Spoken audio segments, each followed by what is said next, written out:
Hello les amis, je vous retrouve pour une nouvelle vidéo sur le football français et la Ligue 1 et je vais vous présenter tous les résultats des matchs de la 31e journée du championnat de France de football de Ligue 1 saison 2024-2025. Alors je vais revenir sur les scores des rencontres avec plein d'infos et de statistiques. On verra le classement des équipes à l'issue de la 31e journée, le classement des meilleurs buteurs, celui des meilleurs passeurs et on terminera par le calendrier de la 32e journée avec les dates horaires des matchs, équipes qui s'affrontent et place au classement des équipes qui s'affrontent. Alors cette 31e journée a démarré le vendredi 25 avril par une grosse surprise. Le PSG premier a perdu à domicile contre Nice le 5e, 3 buts à 1 et donc le PSG n'est plus invaincu en championnat et ne pourra pas battre le record de Nantes. C'est une énorme surprise. Alors, ils ont eu énormément d'occasions. Je crois que Nice a marqué 3 buts en 3 tirs cadrés. C'est pour vous dire, mais ça devait arriver tôt ou tard. Le PSG a eu plein d'occasions et c'est pas comme ça qu'ils ont bien préparé la Ligue des Champions. Le samedi 26 avril, Strasbourg, le 7e, continue à gagner. Ils ont battu Saint-Etienne, le 17e, 3 buts à 1. Le Havre, le 16e, a tenu en échec le 3e Monaco, un partout. C'est pas une bonne surprise pour Monaco. Lyon, le 6e, s'est rattrapé en battant Rennes, le 10e, 4 buts à 1, avec beaucoup de spectacles et des buts, vraiment des très beaux buts.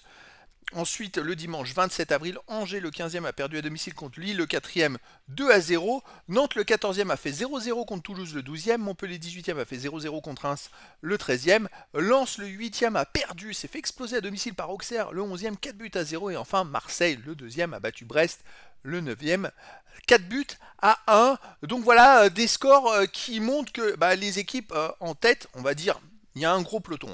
De toutes ces équipes-là, hormis Monaco qui a fait match nul, et toutes les autres équipes, elles ont quasiment gagné, puisque Marseille a gagné, puisque Lille a gagné, Lyon a gagné, Strasbourg a gagné, et Nice a gagné. Donc c'est vrai qu'au classement, c'est plutôt sympa, parce que ça resserre tout le classement, et ça va amener beaucoup de suspense pour la fin de la saison. Alors au total, dans cette journée, ça a fait 3 victoires à domicile, 3 nuls, 3 victoires à l'extérieur, c'est plutôt équilibré. 13 buts à domicile, 13 à l'extérieur, 26 buts au total, 2,89 de moyenne par match, il y a eu quand même 2-0-0.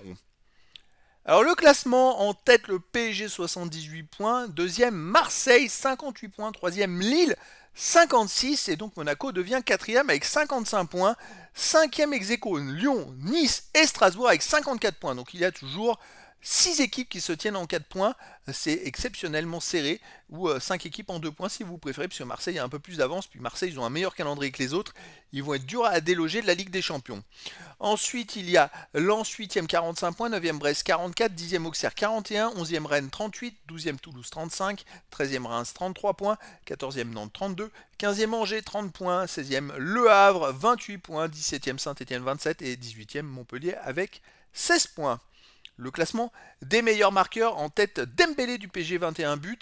Il a plus que 2 buts d'avance sur Greenwood de Marseille qui a marqué 2 buts je crois contre Brest et qui en est maintenant à 19 buts. Ensuite 3e Jonathan David de Lille 16 buts. 4e Emeka de Strasbourg avec Kalimundo de Rennes 14 buts. 6e ex-aequo Barcola du PSG, Biarritz de Monaco, Lacazette de Lyon avec 13 buts. 9e ex-aequo Ajorc de Brest et Stassin de Saint-Etienne avec 12 buts. Le classement des meilleurs passeurs. Alors, pour moi, Ryan Cherki aura une passe décisive de plus. Pour moi, il en est à 10 passes décisives, puisqu'il a fait une passe décisive pour Miko Tadze. Donc, il est en tête avec Bradley Barcola, normalement avec 10 passes décisives.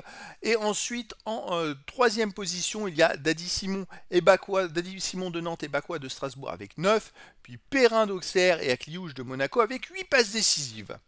Le calendrier de la 32e journée. Alors, les matchs auront lieu du vendredi 2 mai au dimanche 4 mai. Alors le vendredi 2 mai à 20h45, Nice, le 6e, recevra Reims, le 13e. Ensuite, le samedi 3 mai à 17h, Strasbourg 7e contre PSG 1er. Alors là, Strasbourg, c'est vraiment l'équipe en forme. Le PSG qui vient de perdre contre Nice et qui joue ce match-là entre les deux matchs de Ligue des Champions, donc ça va pas compter beaucoup pour le championnat. Et c'est vrai que ça fausse un petit peu la qualif, le fait que le PSG lâche un peu des matchs, puisqu'ils sont déjà champions, ça fausse les qualifs pour les prochaines Ligues des Champions. Ensuite, le samedi 3 mai à 19h, Toulouse 12e contre Rennes 11e et à 21h05, Saint-Etienne 17e contre Monaco 4e. Le dimanche 4 mai à 15h, Nantes 14e recevra Angers le 15e. À 17h15, il y aura 3 matchs. Lyon 5e contre Lens 8e, Brest 9e contre Montpellier 18e et Auxerre 10e contre Le Havre 16e. Et enfin le dernier match sera le dimanche 4 mai à 20h45, Lille le 3e recevra Marseille le 2e. Voilà, ça va être un gros choc entre deux équipes sur le podium et deux équipes qui jouent les places pour les qualifications pour la Ligue des Champions. Donc voilà les amis, c'était la présentation de tous les résultats Infostat et surtout classement à l'issue de la 31e journée du championnat de France de football de Ligue 1 saison 2024-2025. Voilà les amis, je vous dis à très bientôt pour une nouvelle vidéo.